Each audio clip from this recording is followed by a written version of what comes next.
Today we're going to talk about how you can get people to know and care about your church. Are you ready? Because it's time. You're listening to the Church Digital Sidekick Podcast, part of the TCD Podcast Network. Hey heroes, my name is Tom Pound and this is the Church Digital Sidekick Podcast. This is the podcast where I bring on ministry leaders and we talk about how you can do ministry more effectively in this very digital and online world. And I think a common theme that all churches all over the world are experiencing right now is that attendance is decreasing mostly rather than increasing. We're all trying to figure out how we can get attendance at church to increase, or how we can get people to actually know about our church. Again, since the pandemic hit, fewer and fewer people are checking out church in person. So they are checking it out online still, but again, the attendance overall is down. So how do you get people to know about what your church is about and care about it? You know, how do they get to know that there is a church in their community, whether it's an online community or an in-person community?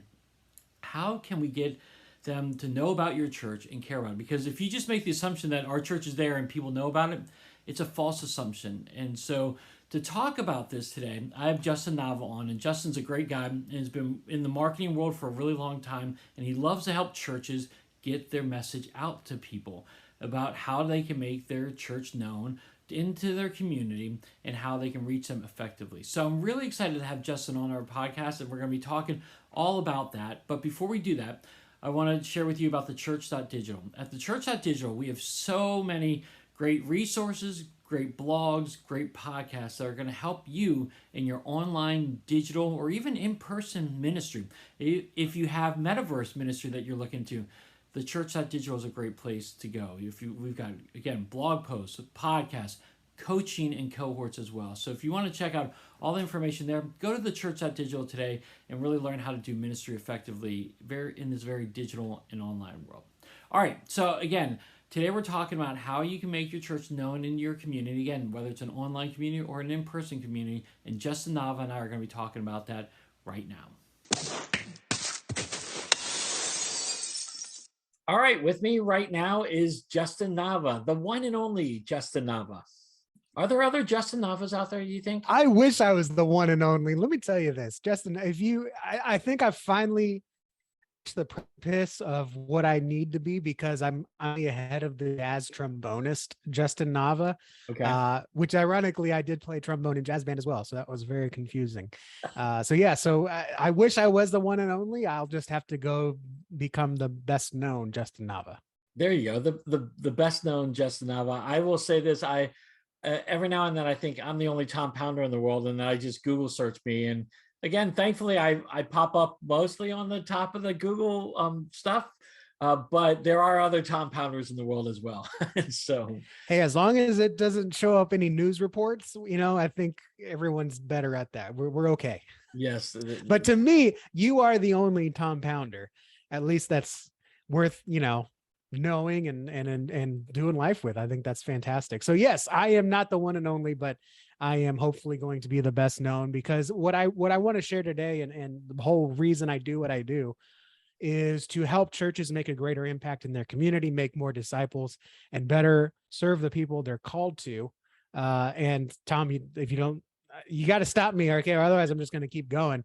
I'm excited to be here. First of all, thank you for having me here. And listen, your church, whether you're listening to this as a pastor, church leader, lay person, lay leader, whatever you want to call yourself, your church could be making a greater impact if more people knew about you. And so I want, in the same way we're kind of joking about the best known Tom Pounder and the best known Justin Nava, I want to help make your church become the best known organization in your city, not just the best known church, but the best known organization. And that's, there's no point in making yourself the best known if you don't even know who you are or how to communicate who you are. So that's kind of, I'm just jumping in here because I'm just excited to be here, Tom. Okay, so this is great. I'm pumped that you're here, but let's just backtrack one little thing real quick. Is before we get into that, tell people again, just give us a little bit of background in case you've been on my podcast numerous times. So if you're listening, if you're a regular on the podcast, you know that Justin's been on the podcast a bunch of times. But give people a quick little history about what you do and how you got here. Yeah, so I basically help churches become better known in their communities. I've been doing this for 11 years. I had to do the math yesterday. I was like, man, 11 years. Goodness, I can't say 10 anymore. Now it's 11. And started as a freelancer, moved into some part-time agency work, did some work with other agencies, and then launched my own agency, kind of bringing on my freelance contract clients onto the agency platform, using everything I've learned in the last 11 years to help churches figure out who they are and then maximize their discoverability and then increase attention on the church, their services, their ministries, their missions, and really just help them make a greater impact. And so that's kind of where we are right now. It's not enough just to have a website. That's what I figured out. I got my start building websites. You got to be able to drive people to your website, and then you have to be able to convert them and follow up with them afterwards. And then there's no point in having a website if you just have a generic content on your site. You've got to actually put some intentionality and some accuracy into your website about who you are and why you are and how you are. So, this is all culminating into this just full-fledged agency now, where we really focus on getting your church out into the community. Yes, you're doing outreach. Yes, you're doing missions. Yes, you're doing discipleship. Yes, you're doing service. There is only so much impact you can make if we don't use the tools that God's given us to really make you known in the community. So when people think, I need food, I need prayer, I need healing, I need support, I need marital advice, they go to who they know first. If they can't think of anyone, they go to their friends and family. If they can't think of anyone, they go to Google. Yeah. You should be on the lips of every one of those people. They should know who you are. If they don't know, their family should know and friends should know. And if they don't know, Google should know. Yeah. And then Google should be recommending a church. So that's really what we're really striving to do this year in 2022. Yeah, no, that's awesome. And listen, again, you and I, we got connected because you were doing website stuff, and I would always hit you up with website questions, and you were great about that. But yeah, you're right. You've changed over the years, and it's been exciting to see how you are, just a healthy contributor to helping churches. Your heart and your passion for churches is true, and just everything that you do. And anything I see you on Twitter or TikTok or whatever you're doing, it's just your heart for churches is great. And so let's get this started then. I will just say the statement of saying, no one in your community cares about your church. How do you get them to care about your church? How do you get your church to be known? Like I think we make the assumption that our church is just known in the community. And I think my church would make that assumption but all the time we find out people don't know about us. We don't know about us. And so let's start off with just that to begin with. People don't know about your church, right? I mean, that's a false assumption to have, correct? Yeah. And they may even know of you, but they don't know you, right? I know someone exists. I don't know anything about them or why it would be beneficial to have a relationship with that person, friendship, acquaintance, whatever it might be, accomplice. And so, you really need to be known in the community for what you do, right? Mark McDonald says it best, be known for something. You got to be known for something. You have to know what that something is. Otherwise, people will just make assumptions about who you are and what you believe. So you have to really understand that you have to be known for something, if I can use Mark's term there, but you need to be known for who you are. Because even if people see your church and know where you are, even if they know what service times you have, because you got them plastered and they drive past it every day, they don't know anything about you. They'll assume that you're just like every church that they've experienced in the past. Bible thumping, old school, wear a dress, wear a suit, get my hand slapped. Grandma gave me change to put in the tithing bucket, and that was always awkward. And, they don't understand because they haven't been in church for a while. Or like in my dad's case, he's always saying, I want to find a church that just like where I grew up, nice small chapel, small choir in the back, passionate preacher and lots of local outreach. And everything around us just portrays themselves as, hey, come look at us. We're a big church. Come be a part of this big church with lots of activity. The churches that are around us that would be a great fit for him, they aren't known, or they just look like a church that might not be able to cater to his needs and serve him and minister him in the way he needs to in his later years. And so we have to really figure out kind of who we are and then position ourselves to be known for that thing. Because here's the honest truth, Tom, and this is kind of getting into the chunk of this, is your church is uniquely equipped to uniquely serve a unique group of people. You hear me say that a lot if you ever follow me. The reason is because if every church was supposed to be the same, every city would just have one church with multiple campuses. God is calling tens of thousands of church plants every year because there are people he is calling to him, and church bodies are not equipped to serve those people, right? That's why we have English speaking churches, Spanish speaking churches, Korean speaking churches, all different types of churches for all different types of people. And that's not a bad thing, right? There are some churches that are boomer focused and they don't have a nursery ministry. That's okay. They're not supposed to reach everyone. I think a lot of people think that Paul says he needs to be all things to all people. And I think the big C church should be all things to all people, but the little C church, you're just not equipped. There is no way you can be equipped to serve everyone in your city. That's why I say your community. I want to make you the best known organization in your community. Your community might be a certain subsect of people in your city, while those other people that don't fall into who you're equipped to serve are rightfully to be able to go and be served somewhere else. I would never invite someone who speaks Spanish only to come to my church. I can invite them in Spanish. I can speak Spanish, sure, maybe. But they come to our church, they're going to be out of place. They're not going to be fed. They're going to be awkward, and they're going to probably be frustrated, right? So I would invite them to a different kind of church that can best serve them. And we can just dive deeper into all of these unique abilities that everyone has. But once you embrace that, hey, you know, my church, while the gospel is for everyone, our church is equipped to minister. We are gifted spiritually to minister and serve a specific group of people. And, you know, that's not a bad thing. That's not competition. That's not us versus them. This is who are we best equipped to serve. And we can serve those people to the best of our capability in the way that no other church can. And this is who God's calling to us. We're going to serve them with the best of our ability. It's hard to serve them, and it's hard for them to come to you if they don't know you. And that's kind of what this is about, is getting people to know you, raise awareness of your church. And again, even if they're not comfortable coming to your church, when someone else needs church, you're on their lips so they can recommend you. And then the same thing too, you got to do it with all the internet too, because people go to the internet for a lot of things. Yes, well, 100%. And I think, again, I like what you said. You're not going to be able to reach every person. You should reach as many people as you can. You're not going to be able to, not even mega churches are able to reach every person. They're going to miss people. And that's okay. That's why we have lots of different churches. The Baptist church on this corner can look dramatically different from the Baptist church on that corner. And so you are unique. And I like, again, drawing out from Mark, just about being known for something. So how do you get that? Let's start it off. How do you get to be uniquely known? How can you get that word out? What would you recommend? Yeah. So the first thing you got to do is you got to start asking yourself some questions and looking at what you're doing right now. I think a lot of churches, they do the same thing and they get what they've always done. And if they want something new, they have to do things they've never done. And if you want to reach people you've never reached before, you have to ask yourself questions you've never asked yourself before. Look at who you're effectively ministering to and serving, and then focus on communicating to those kinds of people in your community. Focus on that community. So if you're doing really well with families, hey, go after more families. That's great. A lot of churches are doing that.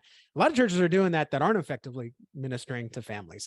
If you've got a lot of military folk in your church, you know, focus on that. You really need to look at who you're effectively reaching, and like who you're actually like getting to stay, retain, serve. They're taking action, they're serving. But also look at who you're equipped with. Who has God gifted you to help disciple others and be a part of that body of Christ. But then also you need to figure out kind of what gives you the authority to go after, to reach out to those people. Mm-hmm. We live in a world where a lot of people's assumption about your church is based on what they've seen from other churches. And it's no longer, or I should say, it's becoming less and less about their own experience, but what other people are experiencing that then gets shared on social media and goes viral, right? I've seen a lot of videos about pastors preaching about beards, Democrats, things that I was like, I hear that and I'm like, how do you even pull that from scripture? And of course there is no scripture in the post, but people hear that and they just make the assumption that your church, who just wants to love people and equip them to love better, live better, give better, serve better, they will judge your church based on the actions of others. If you do not figure out what gives me the authority to say, as a church, as a body of Christ, we can serve you, we can minister you, we have the good news. Forget what the false teachers are saying, forget what the other churches that aren't equipped to serve you, right? we are here for you. And you have to ask those questions. What gives me the authority? What are they struggling with right now that our church helps answer? We talk a lot about felt needs and things that people desire. And people really want those big things: hope, purpose, passion. Healing is becoming a big part of that, mental health, physical health as well. I think that's a big part that the church has kind of just forgotten about and demonized. Healing is a big part of that. And so they don't know that. They think the church is just for Christians to come and praise each other about how high and mighty we are. And so you really need to figure out kind of what gives us the authority. How can we empathize with folks?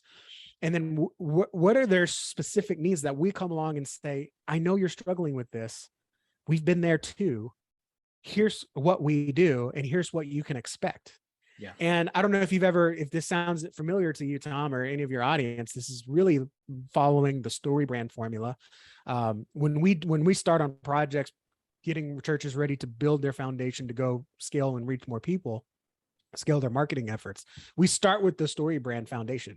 We start with the story brand framework to figure out who they are called to reach, who they are effectively communicating to, how they can relate from one to another, and then how can we communicate what does life look like after interacting with the church, after seeing Jesus, after meeting Jesus, after becoming a part of this body.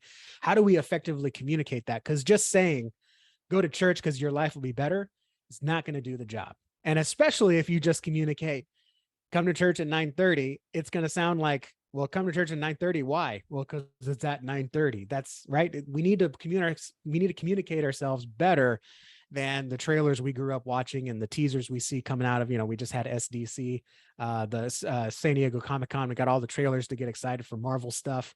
We see that and we know what to expect. We're excited to see what to expect. But when it comes to our churches, we just say, imagine Marvel just said, hey, we got a movie coming out. It's coming out May 17th, right? I mean, people don't know what that movie is. They don't know what to expect. They're going to be a little bit more hesitant.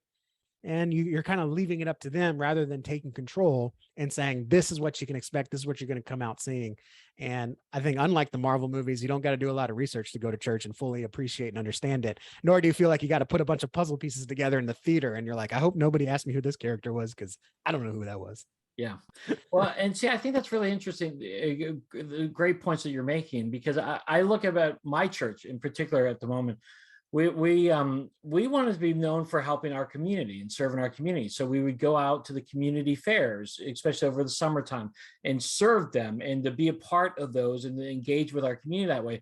But we also, when we built our building, we were in the school for a long time.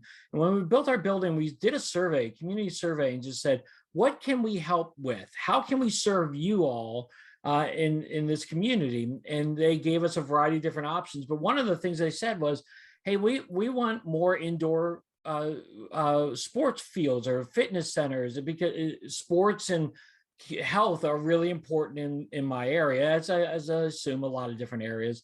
And so what we did was, we didn't just build a regular church building, we built a community center.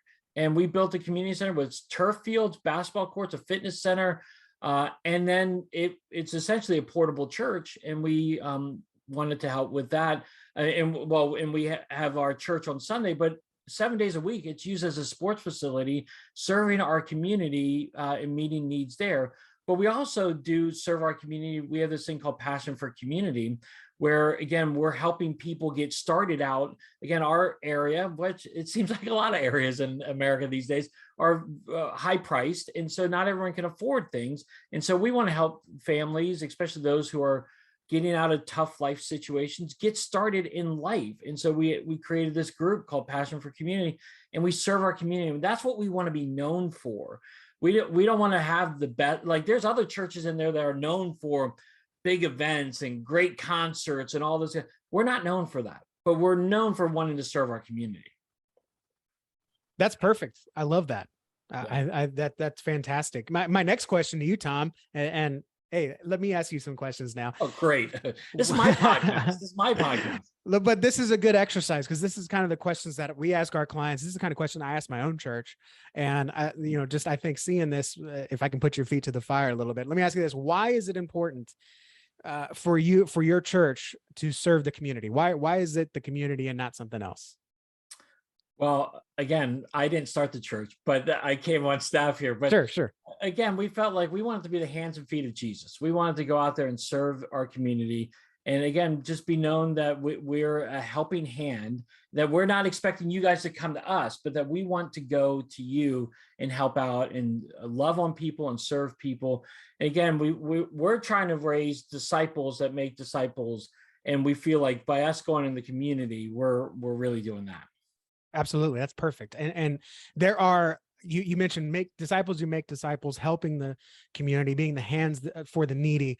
That is a mission that a lot of churches have. Not a lot of churches are equipped to go out in the community in the way that you do. There are other churches that serve their community by focusing on kids, right? They want to make disciples who make disciples, and they want to start at a young age. There are other members of the churches that are focusing on education.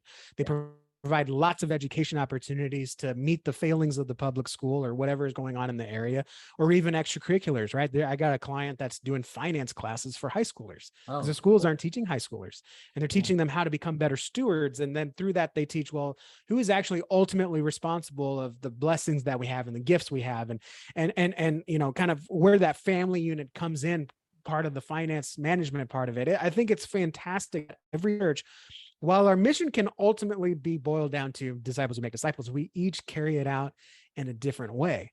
And so that's kind of, what we need to double down on is, yes, we're trying to make disciples, but the way that one church does it is not necessarily going to mean it works for us. And this is why we get a lot of clients coming to me that say, well, we tried this because it worked at this last church. This worked great at my last church, right? Or this worked great at the church across the street.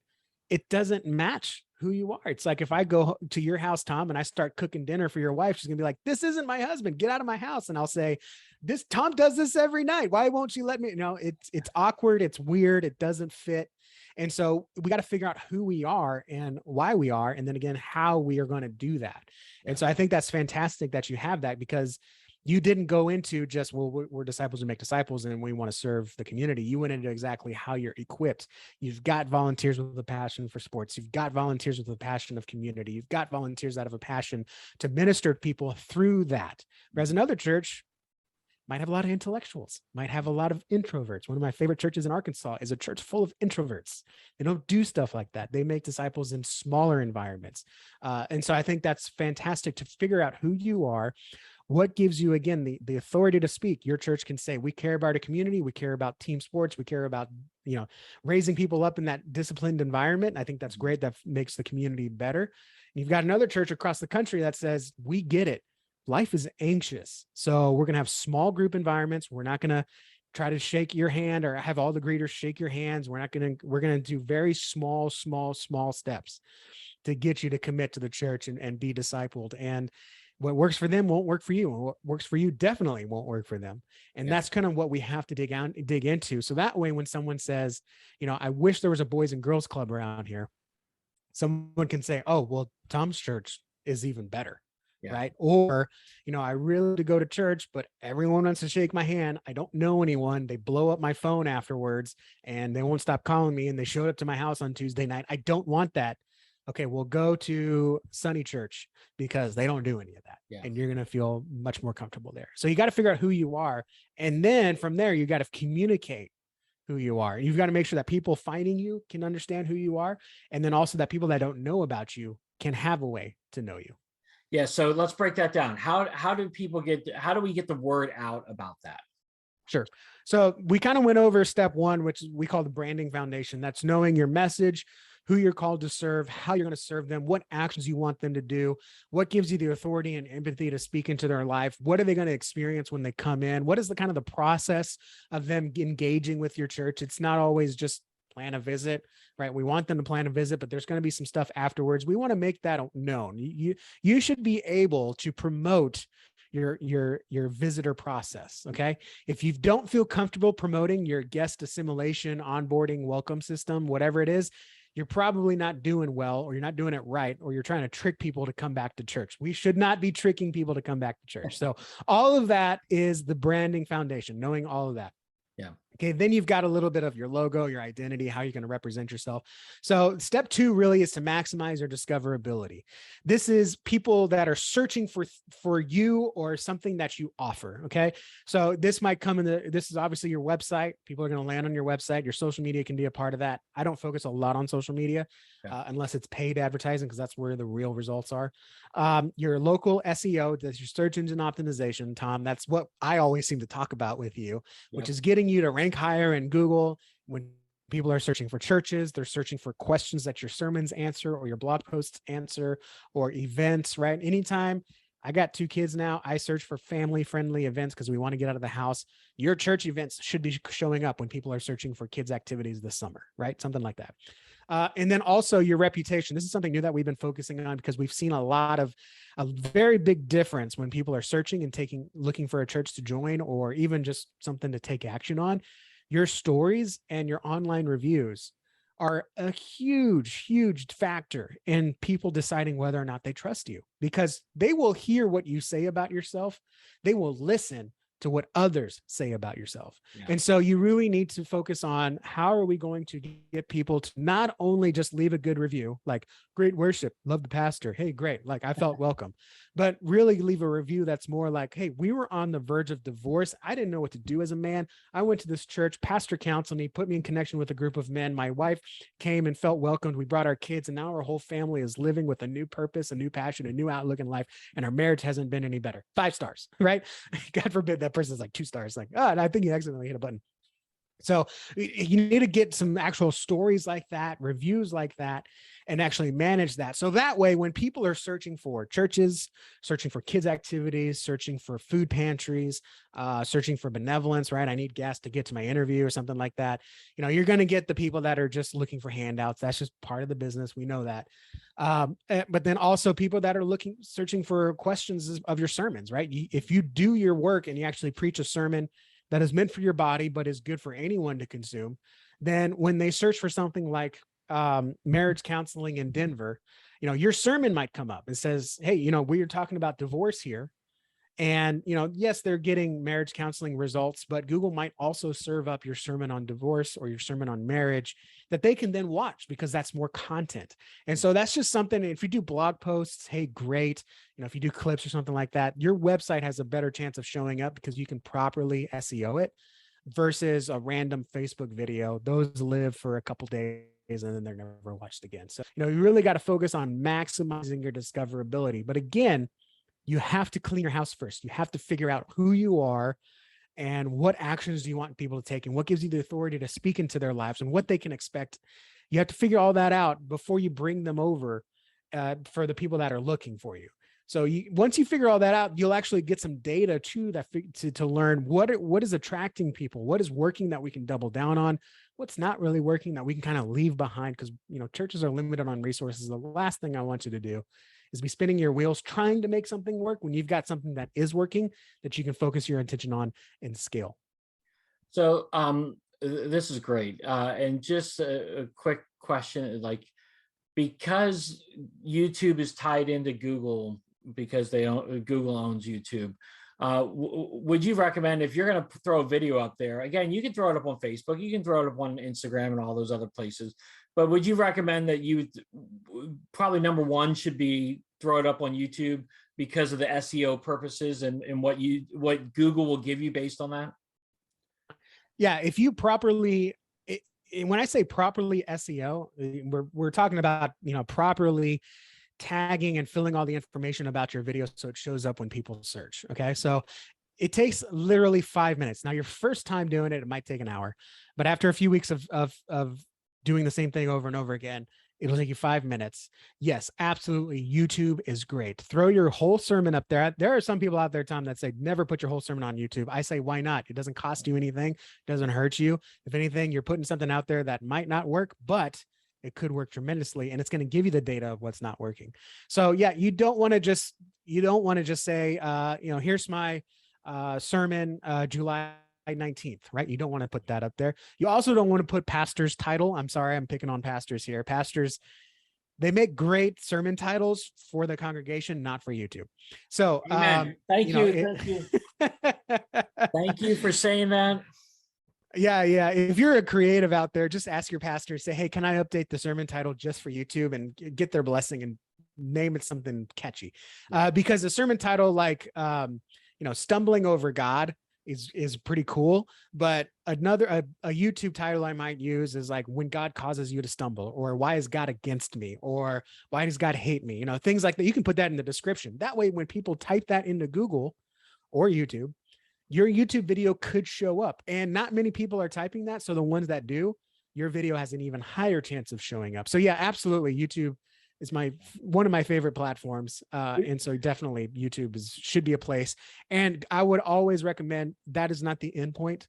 Putting your sermons on YouTube is the start point. Yeah. Then you want to actually clip out stories, clip out points, messages, SEO those. You can spend as much time as you want. You can really, it just depends on, again, is your ministry equipped to go out and reach all these people in this way? And if it is, then yeah, that's a great platform to go into. Maybe our next conversation will be about YouTube, because we've spent the whole summer doing new things with YouTube, and we've seen really great results for our church. And so I'm excited about talking about YouTube. But for the sake of this one, we'll shelve that for the next conversation we have, Justin. Okay, so you've talked about the first 2 points. How else would you encourage us? So from there, once you've got, and I lay this out in a roadmap, and this is why I kind of like say, first you got to figure out who you are, then you've got to maximize for the people that are looking for you. Once you have those two things, you know who you are, you've got people coming to you, and you know why they're coming to you, either because they tell you in church, or you can look at the data and say, oh, a lot of people are coming from this search result, whatever it is. Then you can go out and increase attention. There's 3 ways that I recommend you increase the attention on your church. This is reaching new communities in new ways on new platforms. They haven't heard about you because you've been doing the same thing over again. Stop doing A, B, and C. If you want to reach people A through Z, you've got to start doing D through Z, right? Hope that made sense as much as it did in my head. So you've got to go out and start doing new things, right? I love, love, love. If your church is a nonprofit and has proper documentation, you can get free advertising from Google. I love this. You can get up to $10,000 a month.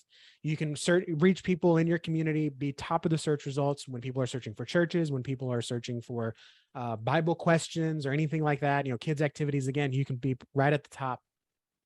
But then also Facebook ads are great. You can appear in the timeline. There's a certain way to do it.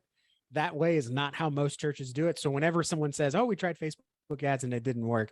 No, the way you did it didn't work, right? Facebook ads is doing fantastic for our clients. We're getting new connections for less than $1. We're getting, we had one event where more people at my own church, more people showed up because of a Facebook ad than our word of mouth, hey, invite people and organic posting and all that. And we have documentation that proves that. The last thing is really focusing on public relations. And that is basically getting on new platforms. Pastor, you're the spokesperson of the church, like it or not.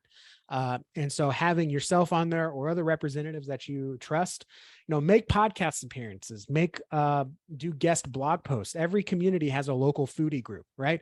You should do something in there to help just get the word out, right?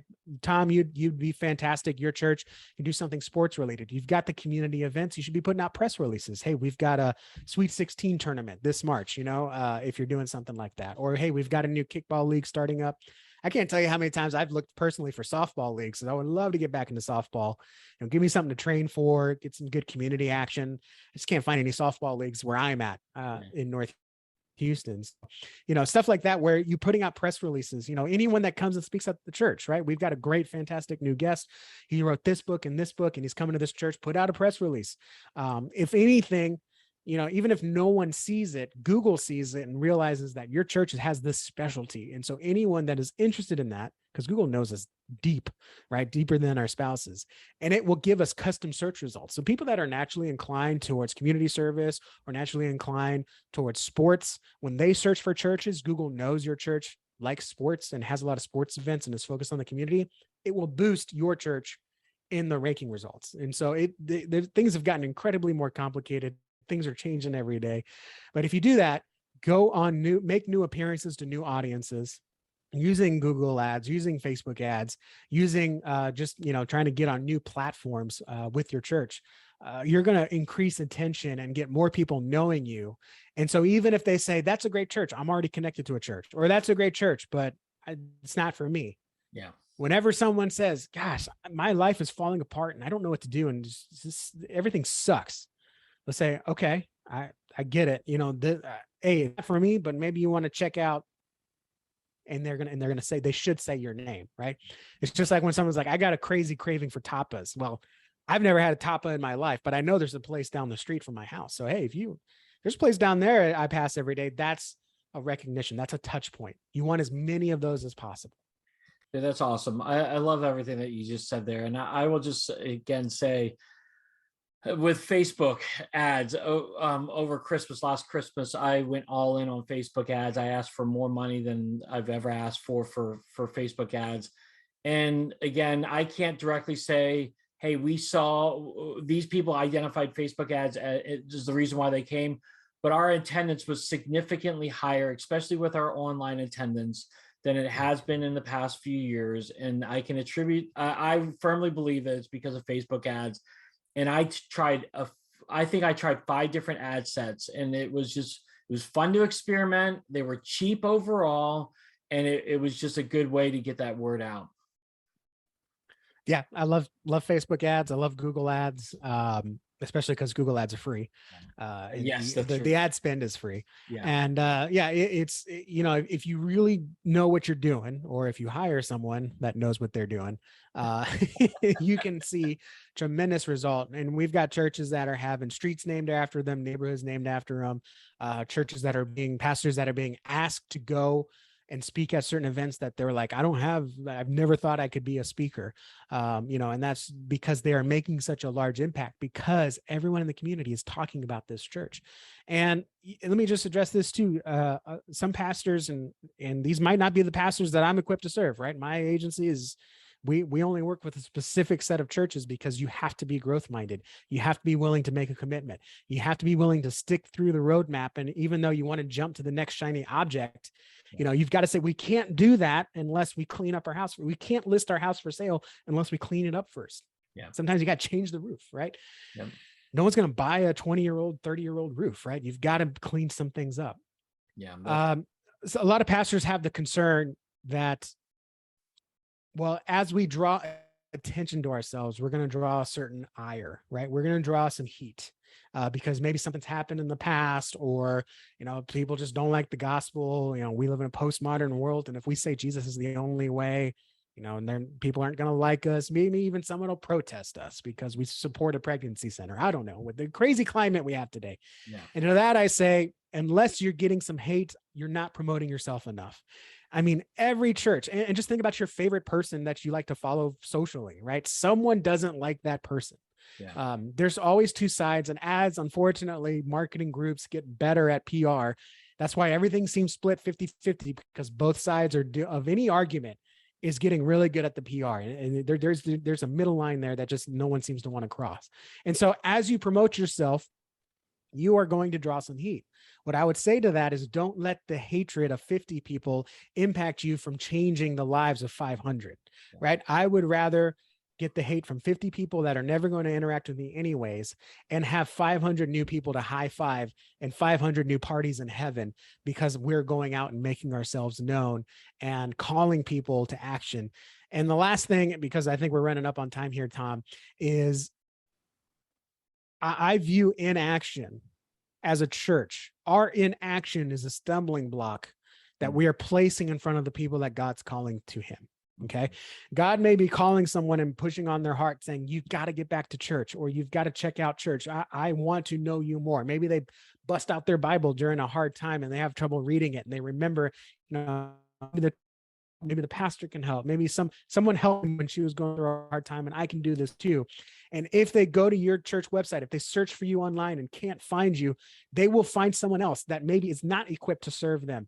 And then when they go to that church, they feel frustrated, they feel unloved, they feel like an outsider, and they will again judge all of churches based on that experience. Or they will just assume, like, if you just have a generic message, if you are a church for the blue collar worker, and we want you to come, we want you to love, we want you to feel community, we want you to feel connected, because life is hard, but Jesus is easy. But if on your website you just say Sundays at 11, they're going to think, well, this is just a church that is just like every other church, except they meet at 11, right? Maybe I get to sleep in for an hour. So you really have to focus on who you are and why you are and how to get involved. Because if you just look like every other church, people are going to take just like every other action ever and say, now just sleep in and try something else. Yeah. And so you have to present yourself in that unique way. It's called marketing. It's called promotion, communicating. That's the world we live in, right? It's not an assumption that people are going to go to church, and it's not an assumption that every church is the same. Every church is uniquely equipped, uniquely rich, unique group of people. Because of that, you need to communicate in a unique way that communicates the right message to the right people in a way that they'll understand in the right timing. And so that's what all this is about. It's clarifying who you are and putting yourself in front of as many people as possible, because I want more parties in heaven, and I don't want those 50 haters to stop it. Yeah. Dude, this is awesome. I'm pumped just listening to you. And again, like I said earlier, your passion for helping churches is really clear. It's really evident.